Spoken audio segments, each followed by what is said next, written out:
November 11th is Armistice Day, the day World War I stopped. And in remembrance of that, PGurus, along with my friend Kumar Balasubramanian from United Kingdom, Renovatio Systems, we decided to put up a Marigold brooch. It looks something like this. This is a packet, and we are selling them in packs of 5 for a very small amount of $10 each. And this is for sale in the United States. Unfortunately, we are not able to sell it in other countries at this point of time, just logistical problems. But why is the contribution of Indian soldiers so important to the British? We'll find out using a small slide deck. Operation Marigold, this is the name we gave to our product, honoring Indian soldiers who fought in both world wars. Here is the brooch itself, and if you click on this QR code, you'll be taken to the link which is there, sreeiyer.com/product/marigold brooch, and you can buy them here. And if for any reason message comes that it cannot be bought in your country, go to the top right and choose the United States flag, and then you will be able to purchase this product. So, a little bit about what the Indian soldiers did for the British. Indian troops were instrumental in both world wars, serving on multiple fronts with remarkable bravery. Approximately 1.3 million Indian soldiers served in World War I, and over 74,000 laid down their lives. History has mostly forgotten their sacrifices. The 1.3 million Indian troops who served in the conflict, however, you hear very little about them. In fact, wait till the end and I have a surprise for you. My own grandfather served the Royal Indian Navy, and I'm going to show you a picture of his in full uniform. Their stories and their heroism have long been omitted from popular histories of the war or relegated to footnotes. Now, I want to share with you a video of how India remembers their soldiers who laid down their lives in World War I. Here we go. This is the famous India Gate in New Delhi, and the names of all the people who laid down their lives is inscribed in this, what is called as India Gate. Indian soldiers fought in Europe, Africa, and the Middle East, defending France and Belgium in key battles like Ypres Salient and Neuve-Chapelle during 1914-15. In Europe, Indian soldiers were among the first to suffer the horrors of the trenches. They were killed in droves before the war was into its second year and bore the brunt of many a German offensive. It was Indian Jawans who stopped the German advance at Ypres in the autumn of 1914, soon after the war broke out, while the British were still recruiting and training their own forces. Hundreds were killed in a gallant but futile engagement at Neuve-Chapelle. More than 1,000 of them died at Gallipoli thanks to Churchill's folly. This is the Kemal Ataturk win, the one victory that the Turkish forces had, and then Kemal Ataturk went on to become its president.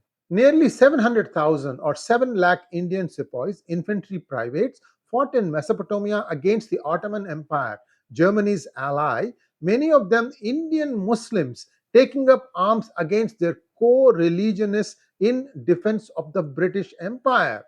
Indian cavalry units made history by capturing Haifa in 1918, one of the last great cavalry charges, and their contribution to these campaigns was pivotal to the Allied war effort. The British raised men and money from India, as well as large supplies of food, cash, and ammunition, collected both by British taxation of Indians and from the nominally autonomous princely states. The Indian soldiers who died in the First World War gave their todays for someone else's yesterday. They left behind orphans, but history has orphaned them as well. So, this is our little token effort to remember all those great soldiers who laid down their lives. But they were men who did their duty as they saw it, and they were Indians. In World War II, over 2.5 million Indians formed the largest volunteer army in history, fighting in North Africa, Italy, and Southeast Asia. The army fought in Ethiopia against the Italian army, in Egypt, Libya, Tunisia, and Algeria against both the Italian and German armies, and after the Italian surrender, against the German army in Italy. Indian army fought the Japanese in Malaya and Burma, faced initial defeat and retreat, and then regrouped for a victorious advance into Burma as part of the largest British Empire army ever. These campaigns cost the lives of over 87,000 Indian servicemen, while 34,354 were wounded and 67,340 became prisoners of war.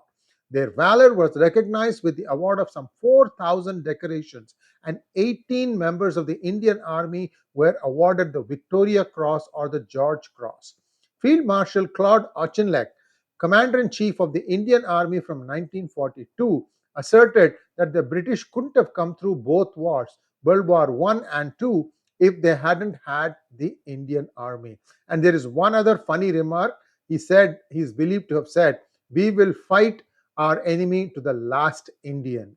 India also contributed significantly in resources, pounds 146 million during World War I and pounds 1.25 billion for World War II, alongside food and supplies. None of the soldiers were conscripts.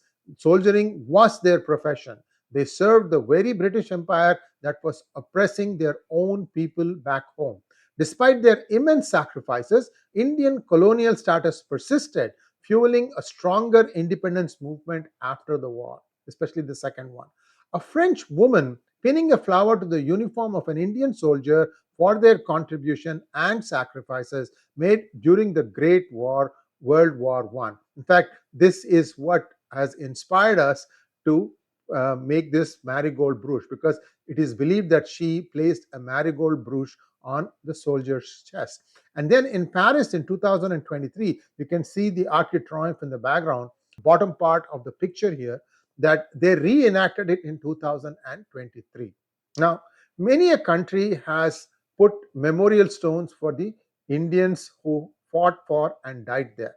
Villers-Guislain, France; Ypres, Belgium; Neuve-Chapelle, France; Casino Memorial, Italy; Chatry, Brighton, UK; Menin Gate, Ypres, Belgium; War Cemetery in Casino, Rome; Pietà Memorial, Malta; Indian War Memorial, Zehendorf, Germany; and Armistice Day. This is our little tribute to all those soldiers who laid down their lives for their country, thinking that it was a great cause. And now for the surprise, this is a picture of my grandfather, Kanjeevaram S. Natarajan, and he was the ship's accountant in Royal Indian Navy. Story about him and his exploits, I'll probably do it as a separate story some other time, because that's going to make this video very long. So support us. We have only made a few sets. It's all in sets of 5. And before it finishes, get your own set. And I'd love for all of you to wear this thing on November 11th, especially your children who go to school, and they can then talk about it. We are planning to sell, along with the brooch, a small card that tells you the explanation of what this is. Thanks for watching. Please like, share, and subscribe to our channel. Don't forget to click on the bell button for notifications. Namaskar.